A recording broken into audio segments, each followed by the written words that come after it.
Well, thanks for coming in, viewers. Reverend Dr. J.W. Morrison, theologist, Central Coast, New South Wales, Australia. Nice and early, 5 a.m. Quick video for y'all on psychology through theology. We learned in the last video from Proverbs 22:9 that blessed are those who are generous enough to let the narcissist know they're acting poorly. And even more blessed is the narcissist if you leave them when they've not complied. This is where people are going wrong. When the narcissists don't comply, people aren't leaving. And this is leaving the narcissist poor. Because a poor narcissist is a narcissist that's just left to their own devices, be it male or female. The most generous thing you can do for a narc is feed them the truth, the information that they need about what they're doing to you in their poor behavior, and these are the consequences, albeit. So it's a blessing and generous of you to confront, try and resolve, which you won't with a narc, the issues, and let them know how psychologically poor they are.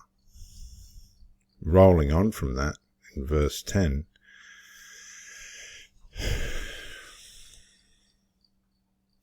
throw out the mocker, and fighting goes. 2, quarrels and insults disappear. And this is really, when you think about it, this is the relationship between the covert narcissist and their flying monkeys. They're mocking you behind your back. They're trying to cause fights with you.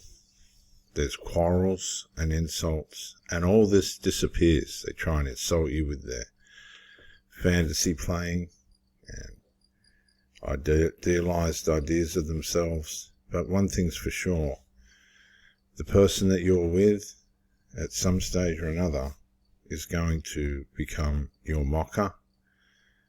There will be fighting, even if it's passive-aggressive. A lot of these people don't express how they feel. They hide how they feel. And so you've got to psychologically read in the spirit what's going on in their mind as best as you can. But they've got grievances and resentments against you. Don't worry about that. And inside themselves, they're quarreling about whether they should be with you or not. This is all part of the devalue stage. Their mind begins to mock at you. Inside, they're having internal conflict about the relationship. And then between the flying monkeys and the insults that they're creating towards you, the character defamation, the emotional vandalism, the psychological abuse, together you have this toxic group headed by the covert narcissist and all of their internal conflict, which they share amongst each other, and you are essentially the punching bag. When you throw them out, eventually come to the place where you say, look, please take your stuff and go. The mocker and the internal conflicts and the quarrels and insults all disappear and all go once and for all, never to come back again. That's when you go into no contact. Because these people, this is what you've got to understand, they're planting injustice in the relationship, and the harvest is disaster, as you found out. When you're in a relationship with a narcissist, it ends in disaster, a complete disaster. My last 2 relationships with covert narcissists have ended up in complete, utter disaster. There was mockers, there was external and internal fighting. Even if the fighting wasn't being said out loud, it was there. I know it was there. There was quarreling going on between the flying monkeys and them. There was insults being thrown everywhere about I would imagine myself. And as soon as I realized that these people, this is all just unjust to the person that I am and what I want to be in life. The harvest, and this is part of the harvest of disaster, because this is what they're going to bring on themselves. All the planting, all the sowing that they've done to reap the harvest of disaster, and the fact that their reign of terror, which this is expressing how they reign their terror through mockery, passive-aggressive fighting, quarrels amongst themselves, which then blame shifted onto you. It's him that's causing us to fight. That's why we're asking you to leave that relationship. He doesn't fit in. He's not a part of us. And that's them rejecting the light, which contributes to their harvest of disaster, because it's unjust to reject the light. It doesn't do anyone any good to reject the light. They've lost and haven't had the ability to be able to discern that you've come with the spirit of generosity. You've come with love and care, and you just want to love the person. But now you're feeding the poor. You've fed them your blessing by telling them that, this is just a disaster. Your reign of terror in this relationship through unresolved and the mockery and of the demoralizing, the demasculination, the quarrels, the internal quarrels all this causes, and the insults towards you, they all disappear when you throw out the problem. And unfortunately, the problem's your partner. Guess what that is? That's the harvest of disaster. It just turned all out to be a disaster.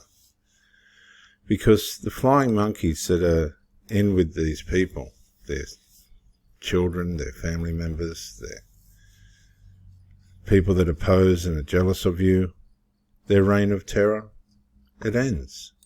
But when does it end? It ends when you throw them out of your life.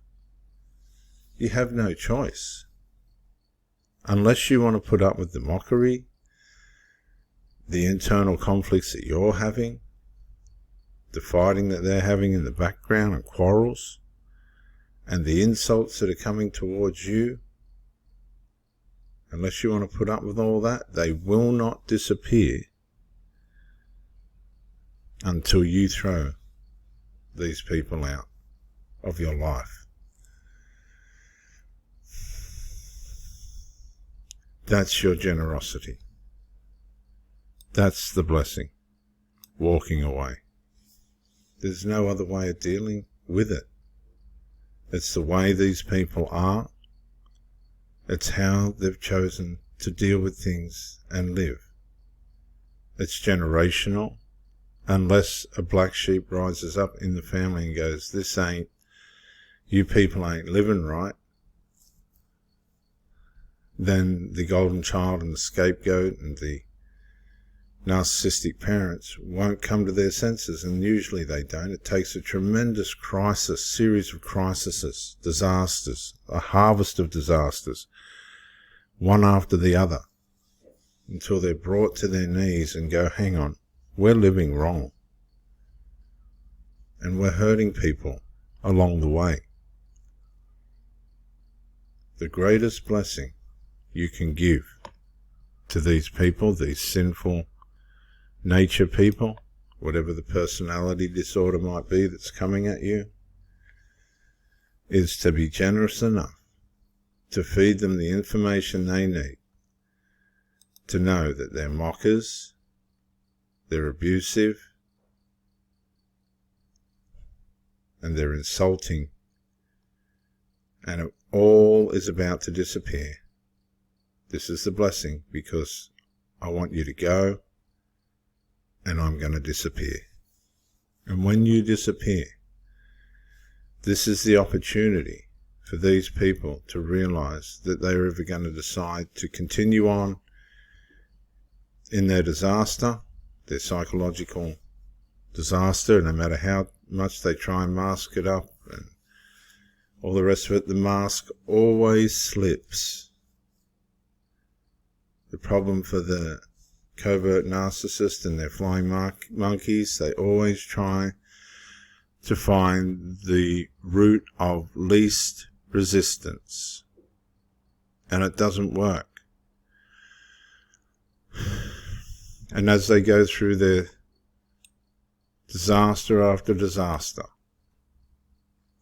disaster after disaster, hopefully they will come to their end, that their senses will turn them in 180 degrees, and they'll find the help that they need to be able to come into their blessing. Because as much as they want to resist it and deny it and run from it, they're living in a disaster. There's no other way I can say it. They're the borrower. They're the servant of their personality disorders and their sinful nature. They're serving sin. They're serving harm. And unfortunately, they will take you to the stage where you have to throw them out and you disappear out of their lives. It's just how it works. And unfortunately, the blessing in this case, the generosity for everyone involved, is to end the relationship.